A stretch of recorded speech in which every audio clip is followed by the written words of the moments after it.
5 ദിവസത്തേക്ക് മദ്യം കർണാടകയിൽ നിരോധിച്ചു. നമസ്കാരം, കൊട്ടാരക്കര മീഡിയയിലേക്ക് സ്വാഗതം. കർണാടകയിൽ ഈ ആഴ്ച 5 ദിവസം മദ്യവിൽപ്പന നിരോധിച്ചു.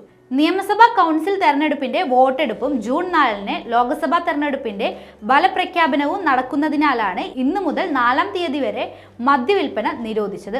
നിയമസഭാ കൗൺസിൽ തെരഞ്ഞെടുപ്പിന്റെ വോട്ടെണ്ണൽ നടക്കുന്ന ജൂൺ 6-നും ഡ്രൈ ഡേ ആയിരിക്കുമെന്ന് കർണാടക സർക്കാർ അറിയിച്ചു. 1951-ലെ ജനപ്രാതിനിധ്യ നിയമം അനുസരിച്ചാണ് മദ്യവിൽപ്പനയും ഉപഭോഗവും നിരോധിച്ചത്. മദ്യത്തിന്റെ ഉൽപാദനം, വിൽപ്പന, വിതരണം, സംഭരണം എന്നിവയ്ക്ക് നിരോധനം ബാധകമാണെന്ന് സംസ്ഥാനത്തെ എക്സൈസ് വകുപ്പ് ഉദ്യോഗസ്ഥർ പറഞ്ഞു.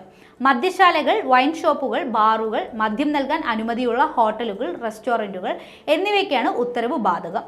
അതേസമയം കേരളത്തിൽ ഇന്നും 4-ാം തീയതിയും സമ്പൂർണ്ണ ഡ്രൈ ഡേ ആയിരിക്കുമെന്ന് ബെവ്കോ അധികൃതർ അറിയിച്ചു.